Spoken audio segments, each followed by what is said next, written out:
ازيكم عاملين ايه؟ يا رب تكونوا بخير. بصراحه لقيت نفسي فاضيه فقلت ليه لا ما اجيش ادردش معاكم شويه. جايه احكي لكم قصه عن بنوته. هي رياضيه وبتلعب الرياضه بتاعتها كاراتيه. فالبنوته دي كانت بتلعب في نادي، والنادي اللي هي كانت بتلعب فيه كان المدرب بتاعها ممكن نقول ان هو كان معاه بناته كانوا بيتمرنوا مع البنوته دي في نفس التمرين.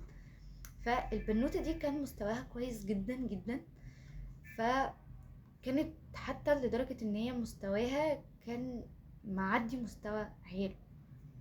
فهو محبش الفكرة دي، فهو بدأ ان هو يقلل اهتمامه وتمريناته مع البنوتة دي، فبدأ ان هو يركنها ويسيبها اخر واحدة من اخر اللاعبين كلهم.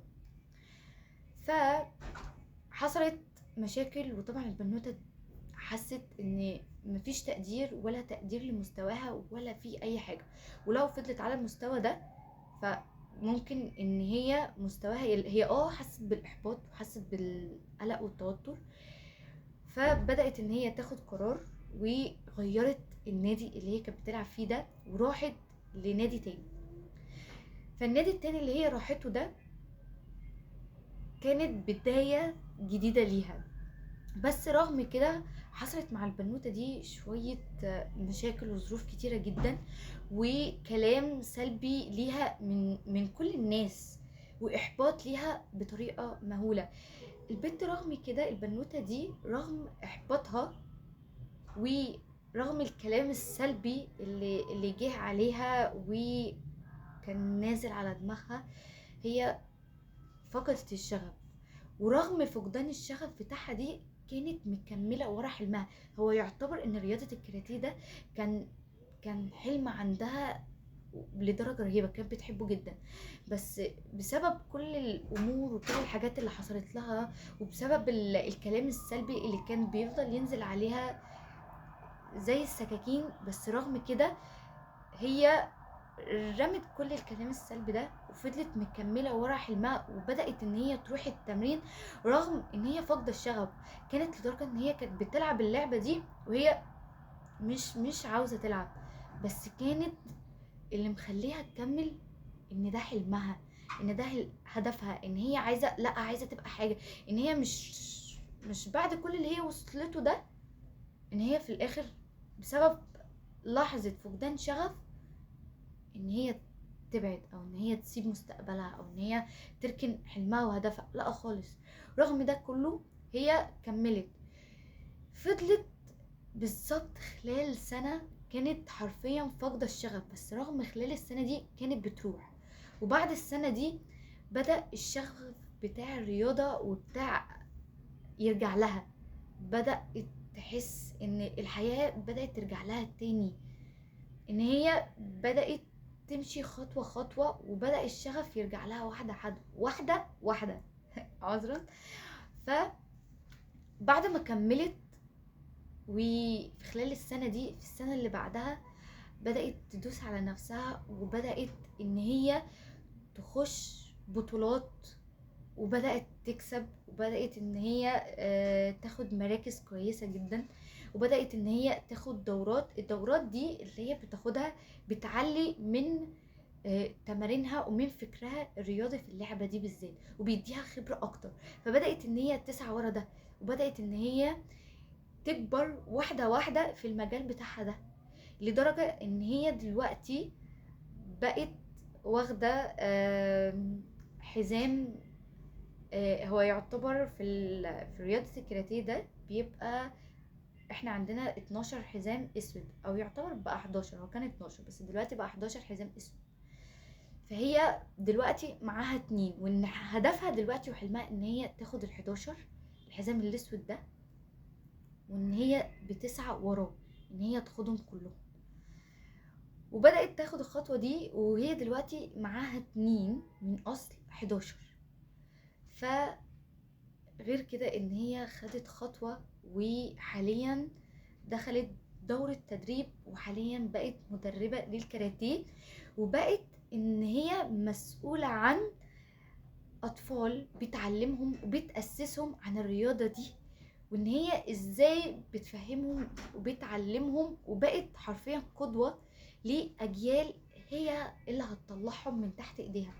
فحرفيا اللحظة دي لحظة ان هي عدت بحاجات كتيرة قوي، بس هي في الحاجات دي هي يعني هي ما استسلمتش وما سابتش ولا سابت للحظة شعور فقدان شغف ان هو يهزمها او ان هو يخليها تقف عن حلمها. لا، رغم الاحساس ده هي واجهته وكملت رغم فقدانها لمدة سنة.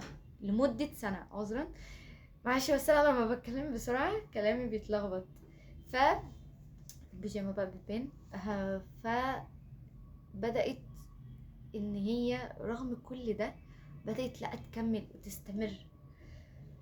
فهنا نتعلم ان مهما كان الاحساس اللي بيجي لنا، سواء احساس فقدان شغف، سواء احساس بالتعب، سواء احساس بان انا مش هقدر، ده مجرد احساس وهيروح ليه سبيله. فكرة ان انت تتغلبي عليه وتواجهيه، يا انت يا الاحساس ده. فانت ما تخليش الاحساس ان هو يتغلب عليكي، لا، كملي في طريقك مهما كان ايه. زي ما احنا شايفين ان البنوتة دي رغم شغفها واعدام الشغف بتاعها لمدة سنة، لا هي استمرت وكملت وفضلت تدوس على نفسها لمدة سنة لغاية لما رجعت من نفسها ولشغفها. بقت دلوقتي يعتبر بطلة، وبدأت تخش بطولات جمهورية وقاهرة. وان شاء الله ان شاء الله ان حلمها ان هي ما توقفش لحد هنا، لا، هي حلمها ان هي توصل لبطولة العالم. غير كده ان هي بقت مسؤولة عن تدريب، عن اجيال هي اللي بدأت تطلعهم. فهي تخيلوا من لحظة للحظة للحظة، ناس كانت تحاول ان هي تيأسها وان هي توقفها، وناس حاولت ان هي تركنها عشان هي بس مستواها احسن من مستوى ناس تانية. بس هي رغم كل ده لا، واجهت وكملت ورمت كل حاجة ورا ظهرها رغم الكلام اللي كان بيتقال لها. بس هي ما استسلمتش، لا، واستمرت وكملت. ولحد الآن هي بتحاول ان هي توصل في المكان اللي هي بتحبه ده، توصل لحاجة كبيرة فيها. وهي مهما حصل هي مش هتسيب الرياضة بتاعتها دي غير لما توصل لمكان خلاص هي وصلت لمكان هي اللي كانت بتتمناه وان هي عايزة تحققه، ووصلت ليه مبدئيا. فهنا بنتعلم ان مهما كان الاحساس اللي بيجيلك لفترة، ما تستسلميش للاحساس ده، لا، اتغلبي عليه مهما كان ايه، لا، كملي.